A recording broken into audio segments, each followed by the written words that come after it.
big whites followed, ended in a tear. 10 round, fat fingers reached for a hollow meat bowl. For lack of something else to do with the toothless mouth. Out of pregnancy into a cold world, free to stretch, dare to move and demand love. I never saw his face. Was told it was fat and round and filled with false teeth. He ran away to avoid a steel cage and an advocation of license plates. In the years ahead, my brother would do his time. That was a big man. The neighbors whispered, how could he be such a skinny child and bald head? Before the streets were named and the sewers laid, before the catfish washed up on the bridge and the water rose, before Emmett Till whistled at that white woman, they hung him for it. A slight child left by a dirt farmer, just reached for something soft. At 2, he knew the cold wind. The blackness kept him warm. Snow fell, ice cream sat quietly on the windowsill. Hog killing time took away his friend. Only roosters remained calm. Lounging, belly back, crowing and cackling and run off to the neighbor's yard. Scratching, pulling, cackling in, dancing over brown eggs. Sister Harold's cow kicked the bucket. And all the neighbors came to see this big old pulling, roll Bessie on his back. Mr. Seals had a stroke walking from town. He had promised to bring his cookies. He fell and never broke the law. Ruleville, a Main Street town north on 49 West, one policeman, khaki and fat, spat on Negroes, ate their food, beat their men, loved their women, robbed their children, and gave up their old clothes. Shotgun houses and shotgun weddings married us to our turn roll.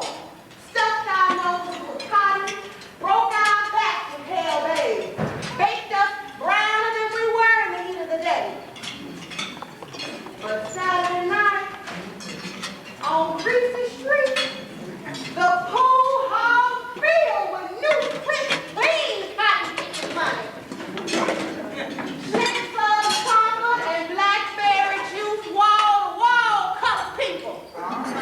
Before we were black, before we built toilets on our front porches to save money running sewer lines to the back of the house, those were the simpler days of commodity lives, of surplus peanut butter and raisins and cheese and milk and flour. We moved up in line trading cans of corned beef cured in salt water, yellow meal, seafood, potato sacks, sack dresses plugged out sister's shoulders and waistlines. Y'all know about sack dresses?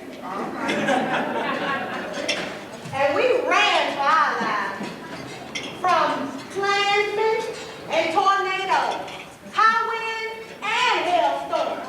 God calls everything life and death, beauty and ugly, love and hate.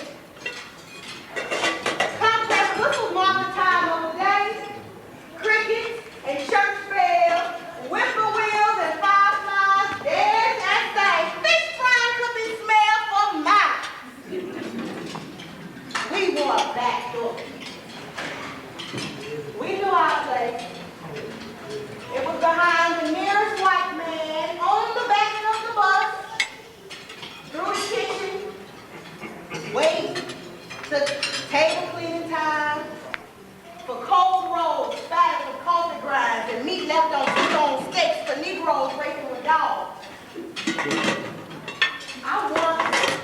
I once saw a vision of Jesus lying, waiting for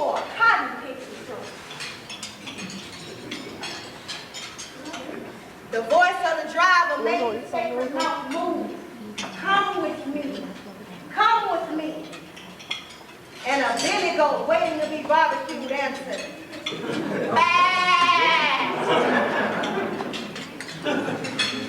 Short, fat lady, head tied, glistening, gold teeth just glistening in the sun. They wrapped up sweet potatoes and pork chop sandwiches and tea cakes and stuff like that. We went out early to cotton. And sunrise, wow, Jim Eastland, fat races and served and two bitter round cigars and Captain Heat. We were a few brown, hateless people, drowning in a sea of cotton,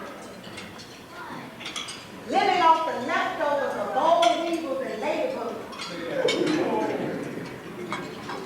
A day was worth 300 pounds, and whatever honeydew medicine we found. Baby Ruth won milk. Coca-Cola lasted all day.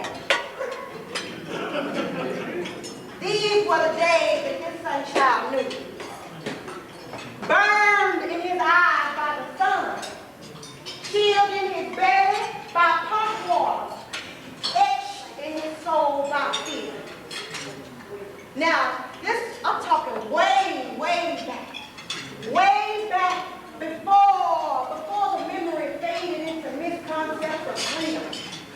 And white children who loved us to death were told to hate us and keep their oatmeal cookies to themselves.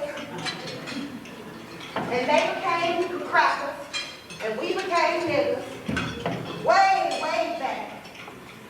Before Ole Miss and Barnett, before Wallace and the door,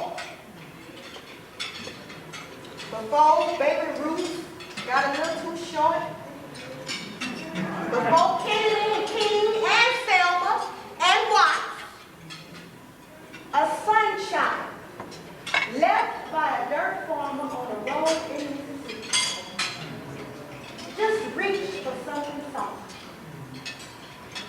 And he's still waiting to touch it.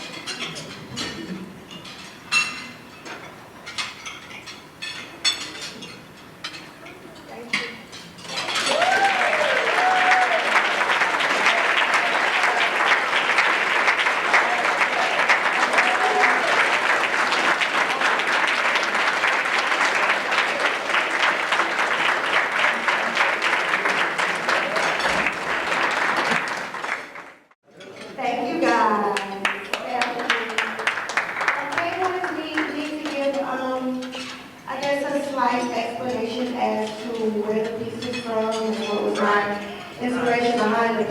The piece is called Sunchild, and it's by John Milton Wesley, and he's from Louisville, Mississippi. He's a fictional writer. And I've gone through a lot of different pieces, and it was just really hard to pick something that I felt was suitable, because, I know I have a very intelligent family and a very cultured family, and I wanted it to resonate and mean something for all of us. And this piece, I thought about my grandmother and my grandmother's mother and my grandmother's father, and how they raised their 9 children in Forest, Mississippi, and not just their family, but many families in this family as a whole who, experienced this firsthand, like growing up. And I don't want our future generations to be disconnected from this. I want us to know, and I was lucky because I was raised by my grandmother who had that connection to their generation. But I know, as we get older and we move out of Mississippi and we get these road experiences, we kind of forget the sacrifices and the experiences that made our families that threaded it together. I just wanted to, remind us of that.